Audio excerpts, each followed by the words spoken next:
Comment faire pour être sûr de louper sa reconquête amoureuse? J'ai décidé de faire une vidéo pour faire le point sur quelques conseils qui tournent maintenant depuis un petit moment, on va se le dire, sur Internet et qui ne sont pas forcément des conseils très appropriés quand on souhaite finalement reconquérir son ex, l'amener en tout cas à changer d'avis au sujet de notre relation. J'ai décidé de faire cette vidéo parce que dans les coachings en fait que j'ai personnalisés, j'ai beaucoup de personnes qui me rapportent avoir appliqué certaines techniques qui se sont avérées finalement plus dangereuses, voire dévastatrices pour ce qu'ils avaient mis en place, que productives. Alors avant de commencer, pour t'aider en complément de cette vidéo justement, je t'ai laissé la possibilité, en cliquant dans un lien qui se trouve dans la description en dessous là, de ma vidéo, d'avoir accès à un mail dans lequel je vais te donner des conseils pour savoir comment créer le manque avec ton ex, mais tout en gardant contact, c'est-à-dire sans faire de silence radio. Et oui, parce que c'est possible. Tu vas te rendre compte aussi à travers les conseils que je vais te donner que tu peux rester en très bons termes avec ton ex, tu peux même avoir de bonnes communications, des échanges avec ton ex, tout en lui montrant que tu n'es pas quelqu'un d'acquis. D'ailleurs, si aujourd'hui tu me découvres, je te rappelle que je suis spécialiste dans les dynamiques amoureuses, la reconquête amoureuse, mais que je suis aussi passionnée de neurosciences, ce qui m'amène dans mes vidéos très souvent à tenter de décrypter les profils de ton ex, tes comportements également, et à te livrer surtout des outils en plus de mes conseils, parce que les conseils c'est bien, mais quand on veut les tenir, les appliquer dans le long terme, c'est quand même mieux d'avoir les outils pour le faire. Raison pour laquelle, si ce n'est pas déjà fait, tu peux t'abonner à ma chaîne, parce que les contenus vont forcément te convenir. Pensez aussi à la petite cloche des notifications pour être averti à chaque nouvelle sortie de mes vidéos. Nous allons donc parler dans cette vidéo, tu l'auras compris, du principe du silence radio, des fuis-moi je te suis, des push and pull, push and pull, push and pull. Bref, on va parler de toutes ces techniques pour faire un petit peu le point, tout simplement, t'éclaircir finalement l'esprit là-dessus et voir quoi en tirer de bon ou de négatif. Donc pour ceux qui me connaissent, si tu connais déjà ma chaîne, tu sais combien je n'aime pas le silence radio. Déjà parce que pour moi, c'est contre-intuitif. C'est un conseil qui en plus est dangereux parce que hyper compliqué à tenir. C'est du même acabit que dire à quelqu'un qui s'alimente mal depuis déjà 20 ans, qui a 30 kilos à perdre, écoute, tu te trouves gros, tu veux maigrir, arrête de manger. Le silence radio pour moi, c'est du même acabit, dans le sens où demander à quelqu'un qui vient de se séparer de couper les ponts pendant je ne sais pas combien de semaines jusqu'à temps que son ex se mette à réagir, je trouve que c'est ultra énergivore, très peu productif et en plus dangereux selon les situations. Si tu te retrouves face à quelqu'un qui te fait des reproches qui sont avérés, ce que je répète constamment dans beaucoup de mes vidéos, c'est-à-dire que tu dois tomber de façon en adéquation avec les reproches qui t'ont été faits. Sinon, ta reconquête ne vaut pas le coup d'être menée. Il vaut mieux faire le deuil. Tu ne peux pas chercher à reconquérir quelqu'un en lui disant finalement que tu vas être quelqu'un d'autre alors que tu n'étais pas d'accord avec les reproches qui étaient faits. Ça deviendrait malsain. Donc dans le cas où les reproches sont avérés, déjà il n'y a pas vraiment de raison de chercher à provoquer ton ex à coup de silence radio pour titiller son ego et pour qu'il ou elle revienne vers toi. Non, ta priorité c'est plutôt de mettre de l'eau dans ton vin, de faire constater à ton ex que tu as bien compris ce qui s'était produit, de prendre du recul, certes, mais sans chercher finalement à lui faire la tête ou à le provoquer pour le faire réagir. Il y a bien évidemment cette notion de silence radio quand on a harcelé quelqu'un, mais moi je parle pas de celui-là, celui moi, que j'entends beaucoup, dont on entend parler sur internet, c'est des principes de silence radio où il faut tenir bon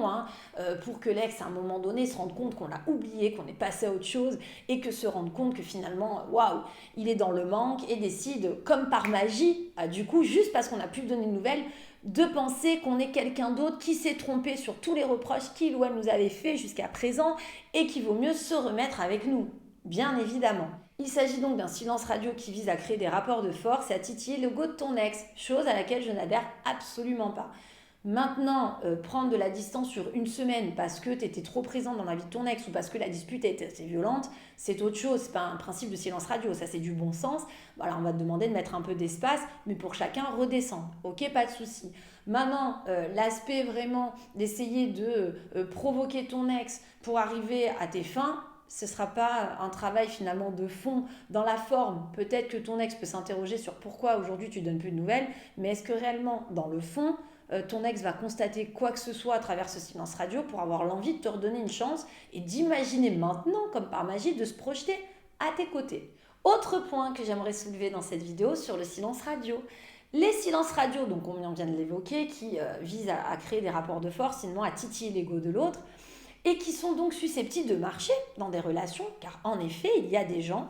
que l'on va pouvoir prendre à coups de silence radio, qui reviendront toujours vers nous, sont donc la preuve que tu n'as pas affaire à une relation qui est saine. Une personne qui a besoin que tu la rejettes à chaque fois pour revenir vers toi, c'est qu'il y a un truc qui ne va pas bien dans sa tête. Donc là, tu n'es pas dans une reconquête qui est bienveillante, dans une démarche qui est positive pour toi. Il va falloir prendre du recul et te demander à qui tu as affaire. Il y a en effet des gens qui, lorsque on leur donne pas de nouvelles, se mettent à nous courir derrière, mais dès qu'après on a envie d'être spontané, leur dire je t'aime ou être tout simplement gentil, se remettent un peu dans une position de facilité, ne nous calculent plus et mettent de la distance. Là, tu as clairement affaire à des personnes qui ont des peurs de l'engagement, mais pure et dure, parce qu'il y a des degrés dans les peurs d'engagement, mais là qui sont vraiment des peurs d'engagement un peu à la limite de l'excuse de l'égoïste qui a juste pas envie de compromis et qui va prendre que du bonus dans leur relation mais rien te donner. Ou alors des gens qui sont réellement tordus et qui ont besoin toujours d'être dans le conflit, dans le rejet, pour être capable de faire des pas vers toi. Auquel cas, je ne me sens pas concernée, puisque les personnes que je coach sont des personnes où j'insiste, doivent prendre du recul sur leur démarche de reconquête et s'assurer que leur démarche de reconquête est quelque chose de positif pour eux, de constructif, et que même si leur ex venait à leur redonner une chance, leur ex ont raison de le faire, puisqu'ils sont capables aujourd'hui de les amener dans une relation bien meilleure que la précédente.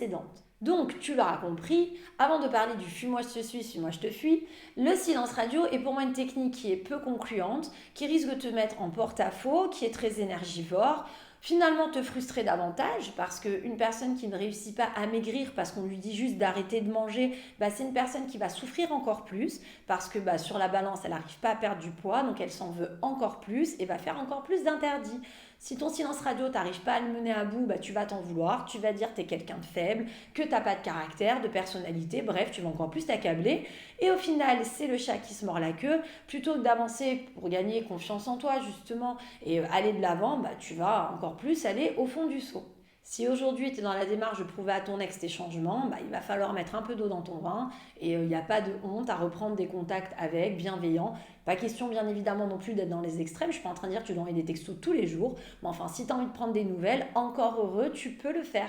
Maintenant, on va parler du principe des fuis-moi je te suis-moi je te fuis, qui est quand même pas bien loin aussi du principe du rapport à l'ego et du rejet. Donc là, l'idée, ce serait en fait de te dire que lorsque ton ex va enfin remordre à l'hameçon, revenir peut-être un peu vers toi, ou si tu es en couple, parce que c'est des conseils aussi qui peuvent fonctionner pour des couples, par exemple face à une personne qui a peur de l'engagement, sujet que je maîtrise bien, tu vas te retrouver dans un cas de figure également où c'est vrai que ces personnes-là, on peut avoir tendance à penser qu'il ne faut pas être trop acquise, parce que sinon ça peut susciter un éloignement de leur part. Pourquoi pas, ça c'est pas complètement faux, mais même dans une relation tout à fait équilibrée, c'est aussi important d'avoir quand même un peu de personnalité et d'être capable d'évoquer à son partenaire que oui je t'aime, mais pas non plus à n'importe quel prix, je suis pas prête à tout accepter. C'est plutôt ça, cette notion de ne pas être acquis. C'est pas le fait de ne pas pouvoir dire je t'aime, de devoir être tout le temps dans la retenue, dans le contrôle. Aujourd'hui, l'amour, c'est quand même quelque chose de spontané, bon sang. C'est un truc qui doit te faire vibrer, c'est du naturel aussi. Tout n'est pas stratégie, heureusement. Si à un moment donné, ton ex revient vers toi, tu as bataillé pour ça, et que tu as affaire à quelqu'un qui commence à prendre de tes nouvelles, on te conseille derrière de le faire galérer, de mettre 5 heures pour répondre aux textos, voire ne pas répondre, ou de donner la sensation que tu es overbooké, donc du coup tu n'as pas le temps de donner suite, c'est hyper malsain d'une certaine façon. On continue à partir du principe qu'on a affaire à un ex qui est bienveillant. Il t'a pas quitté parce qu'il a un grain dans sa tête. Il t'a quitté parce que ça n'allait plus entre vous. Peut-être que il a extrapolé la situation, ok, mais ça n'empêche que dans son ressenti, c'était pas folichon. Donc c'est pour ça qu'il ou elle a décidé de rompre. La logique donc, c'est que si c'est quelqu'un qui n'est pas malveillant, quand cette personne revient vers toi, pour recréer des contacts, il faut en profiter, pour recréer un feeling, pour vous redonner quelque chose. Alors je ne suis pas en train de te dire non plus que tu dois tomber dans ses bras et lui faire une lettre d'amour, c'est pas ce que je dis, il faut de la logique aussi. Mais comme pour moi, c'est un extrême d'aller tomber dans ses bras et de lui faire la lettre d'amour là tout de suite maintenant, c'est un extrême d'être dans le fuis-moi je te suis-moi je te fuis. Pareil, confronté à une peur d'engagement, bien évidemment, quelqu'un où tu dois te laisser un peu désirer, j'entends. C'est sûr que si tu as une personne qui ne te donne pas grand-chose, tu ne peux pas tout donner. Tu vas devoir être un petit peu dans la demi-mesure. Mais à un moment donné, tu ne peux pas non plus entendre que la réalité aujourd'hui, c'est que pour faire tomber un homme amoureux de toi ou une femme folle dingue, il va falloir constamment donner la sensation que tu n'es pas dispo, que tu es overbooké, qu'il n'est pas une priorité. Bon, c'est pas le naturel de l'amour. Le naturel, c'est qu'à un moment donné, quand tu as envie de dire je t'aime à quelqu'un, tu dis je t'aime, quoi. T'es pas sur la sellette en te disant parce que tu lui as exprimé que tu avais des sentiments, que tu avais envie de le voir, ou qu'il te propose un resto, tu dis oui parce que tu en as tout simplement envie, tout de suite, tu vas être dans la peur que 2 jours après, du coup, cette personne va te quitter. Là encore, j'insiste, si cette technique fonctionne à outrance, alors c'est que c'est la personne avec qui t'es qui a un sacré problème, quoi. Ok, les peurs de l'engagement, faut pas être complètement acquis, mais il ne faut pas non plus être complètement dans la fuite. Sinon, ça veut dire quoi? Ça veut dire que tu vas passer ta vie à toujours créer du coup des rapports de force pour te faire désirer. Mais quand est-ce qu'à un moment donné, tu vas être naturel? Donc non, l'idée c'est qu'il y a d'autres outils aujourd'hui bien plus performants en coaching qui vont te permettre de réapprivoiser une personne qui a peur de l'engagement, réapprivoiser un ex qui se méfie un petit peu de toi aujourd'hui parce qu'il a peur un petit peu de comment ça pourrait se passer votre prochain rendez-vous, il a pas envie de repasser sur le grill et d'être un peu malmené. Donc voilà, c'est plutôt ça qu'il va falloir mettre en place, c'est apprendre à communiquer pour les amener pas à pas à se réconcilier avec des mauvaises images qu'ils peuvent avoir ou de mauvaises idées qui se sont faites de l'amour, mais pour qu'à un moment donné, même eux, ils progressent. Mais si tu travailles que sur du silence radio, qui n'est pas du tout du coup un outil de fond, et à coup de fuis-moi je te suis, suis-moi je te fuis, qui est encore pareil, pas un outil de fond, parce que finalement, tu ne traites pas le problème au cœur du sujet, tu prends le risque quand même de ne jamais évoluer. Et puis c'est la preuve aussi qu'à un moment donné, tu es confronté à quelque chose qui est quand même très malsain, il va falloir t'interroger. Alors pourquoi j'ai voulu faire cette vidéo? C'est parce que j'ai des gens, même des fois dans les commentaires, qui me disent « C'est pas vrai, moi mon ex me quitte, donc aujourd'hui je décide de couper les ponts et s'il veut revenir vers moi, qu'il revienne. » Ok, mais tu t'es trompé de chaîne, c'est que tu veux plus de ton ex et il n'y a pas de problème avec ça. Je ne suis pas en train de dire qu'on doit récupérer tous nos ex. Moi aussi, je me suis séparée dans ma vie et je n'y suis pas retournée, je n'en avais pas envie. Donc, ce que je suis en train de dire, c'est que pour la personne qui aujourd'hui se rend compte, après une remise en question, après un électrochoc, que peut-être il ou elle était dans l'erreur et qu'aujourd'hui, il y a un sentiment de gâcher et qu'il serait quand même utile de faire ce qu'il faut pour amener son ex à se rendre compte que peut-être quelque chose à faire parce que justement cette personne a progressé, à ce moment-là, tout ce qui est du genre fuis-moi je te suis, silence radio, push and bull et je ne sais plus quoi, sont des conseils qui ne t'aideront pas dans la durée, voire peuvent même te mettre dans des situations très embarrassantes. Et si aujourd'hui tu as la sensation que tu fais un silence radio parce qu'il est hors de question pour toi que ce soit toi qui prennes l'initiative de reprendre un contact, pourquoi pas? Mais là encore, je ne suis pas convaincue que tu sois sur la bonne chaîne. Parce que dans ces cas-là, on n'est peut-être pas dans la même démarche de reconquête amoureuse. Et ce n'est pas vraiment ce que moi je prône, dans le sens où si aujourd'hui tu es dans la volonté de faire changer la vie de ton ex, honnêtement, il vaut mieux que tu commences à prendre un peu des nouvelles, que tu apaises les tensions, pour déjà pas perdre ton temps, pour être confronté à de vraies réponses. Et puis parce qu'à un moment donné, il faut que les choses elles bougent. Alors justement, pour en plus étayer mes dires, je t'ai laissé, je te le rappelle, en complément de cette vidéo, accès à un lien qui se trouve dans la description en dessous, qui va te permettre d'accéder du coup à un mail dans lequel je t'ai mis des postures à tenir, des formulations à avoir pour créer le manque chez ton ex, mais tout en conservant le contact en fait, sans parler de silence radio. Le but de ce mail justement, c'est de te montrer qu'aujourd'hui, c'est pas l'absence qui va forcément créer un manque, c'est pas vrai. Ça peut être aussi ta posture. Ne pas être acquis, c'est pas refuser tout le temps des rendez-vous, c'est aussi avoir un positionnement, avoir cette capacité de dire à quelqu'un, ok, je peux t'aimer, je suis capable de faire des choses pour toi, mais pas gratuitement et pas à n'importe quel prix. C'est ça qui va t'amener aussi à avoir du caractère dans ta relation et aussi donner la sensation peut-être à ton ex que même si tu es bienveillant, tu es présent aujourd'hui, tu n'es peut-être pas non plus dans l'attente pendant 20 ans de son retour et tu n'es pas assis sur un banc à l'attendre. Donc voilà, donc tu peux consulter ce lien qui, tu verras, sera bien utile je pense. Je te rappelle, si tu me découvres, que cette chaîne est là justement pour te donner des outils, en plus des conseils,